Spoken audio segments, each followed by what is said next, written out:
بسم اللہ الرحمن الرحیم۔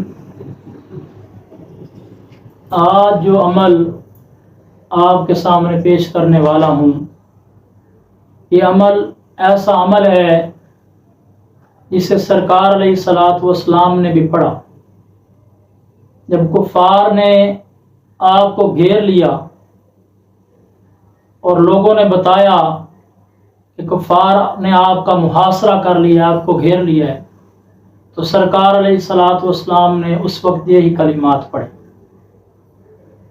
اور سیدنا ابراہیم علیہ الصلاۃ والسلام کو نمرود نے آگ میں ڈالا، تو اس وقت سیدنا ابراہیم علیہ الصلاۃ والسلام نے یہی کلمات پڑھے۔ سیدہ عائشہ صدیقہ رضی اللہ تعالی عنہ کے اوپر جب لوگوں نے تہمت لگائی تو ام المؤمنین سیدہ عائشہ صدیقہ رضی اللہ تعالی عنہ نے یہی کلمات پڑھے۔ اور احد کے مقام پہ، جنگ احد میں جب 70 صحابہ کرام شہید ہو چکے تھے، کچھ زخمی تھے، تو کسی نے آ کے بتایا کہ کفار آپ کو بہت زیادہ نقصان پہنچائیں گے۔ تو اس وقت جو سرکار علیہ الصلاۃ والسلام کے زبان سے کلمات نکلے اور صحابہ کرام کی زبان سے کلمات نکلے، یہی کلمات۔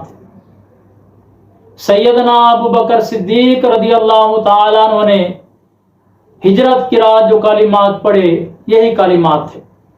اور ان کلمات کے متعلق مولا کائنات حضرت علی المرتضیٰ شیر خدا رضی اللہ تعالیٰ عنہ نے فرمایا کہ جو بندہ بھی یہ کلمات پڑھتا ہے اس کا تعلق اللہ سے جڑ جاتا ہے، اور جب انسان کا تعلق، بندے کا تعلق اللہ سے جڑ جاتا ہے تو اللہ رب العزت آسانیاں پیدا فرماتا ہے۔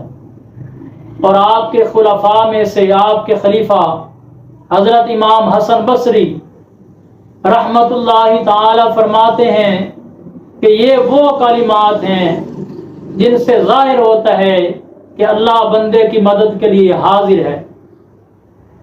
اور حضرت جنید بغدادی رحمت اللہ تعالی فرماتے ہیں کہ جو بندہ بھی ان کلمات کو دل و جان کے ساتھ پڑھتا ہے تو اللہ رب العزت اس کے دل کے اندر اطمینان پیدا کرتا ہے، سکون پیدا کرتا ہے۔ اور یہ کلمات کیا ہیں؟ یہ قرآن کریم کی سورہ آل عمران کی آیت نمبر 173 اس کے آخری کلمات ہیں، حسبنا اللہ و نعم الوکیل۔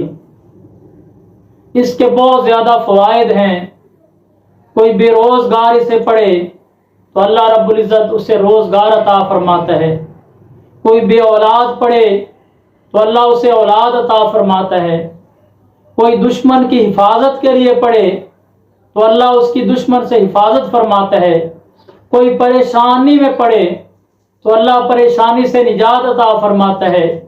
کوئی گھبراہٹ کے وقت پڑھے تو اللہ رب العزت اس کے دل میں سکون پیدا فرماتا ہے۔ کوئی بیماری کی حالت میں پڑھے تو اللہ پاک اسے صحت عطا فرماتا ہے۔ اور یہ بہت ہی مفید اور اکثیر کلمات ہیں، اور بہت سے بزرگان دین نے اسے پڑھا اور اپنے مریدوں کو دیا وظائف کے طور پہ، اور بہت زیادہ فائدہ ہوا۔ پھر انہوں نے تجربہ اور آزمایا ہوا عمل ہر بندے کو پڑھنے کے لیے دیا۔ اور بزرگان دین فرماتے ہیں کہ جو بندہ روزی کی وجہ سے پریشان ہے، رزق کی تنگی ہے، تو ان کلمات کو 450 مرتبہ، یعنی 2 تسبیحیں لے لے، ایک تسبیح میں 100 دانے ہوں اور ایک تسبیح میں 50 دانے ہوں، پوری گنتی ہو، نہ ایک دانہ کم ہو نہ ایک زیادہ ہو، تو 450 مرتبہ رزق کی تنگی کے لیے عشاء کی نماز کے بعد باوضو ہو کے قبلہ کی طرف منہ کر کے خوشبو لگا کے اس عمل کو کیا جائے۔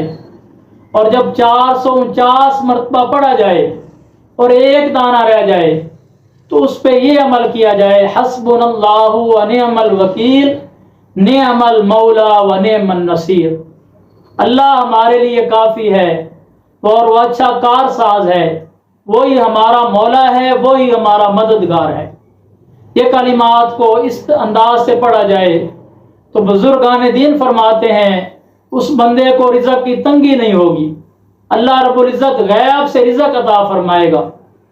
اور جو حاجات کے لیے، مشکلات کے لیے پڑھنا چاہتے ہیں تو وہ بھی عشاء کی نماز کے بعد اسی تعداد میں پڑھیں، اور اس کا دھیان رکھیں کہ تعداد نہ زیادہ ہو نہ کم ہو، اور ٹائم عشاء کی نماز کے بعد کا ہے، فجر تک عشاء کی نماز کا وقت ہے، تو مطلب ساری رات میں کسی بھی وقت آپ پڑھ سکتے ہیں، تو حاجات کے لیے بھی بہت ہی مفید ہے، اکثیر ہے، اور جو رزق کے لیے تنگی میں پڑھنا چاہتا ہے اس کے لیے بھی بہت مفید ہے۔ اور جو رشتہ نہیں مل رہا، لڑکا جوان ہے، لڑکی جوان ہے، بیٹی کے لیے ماں باپ پریشان ہیں، بیٹے کے لیے رشتے کے لیے پریشانی ہے، تو اس کے لیے بھی یہ عمل بہت مفید ہے۔ اسی طرح کوئی بیماری ہے اور بیماری ٹھیک ہونے کا نام نہیں لیتی، ڈاکٹروں نے لا علاج کہہ دیا اور مرض بڑھتا جاتا ہے، یا میڈیسن اور پرہیز کے باوجود ٹھیک نہیں ہوتا، تو اس کے لیے بھی یہ عمل بہت مجرب ہے۔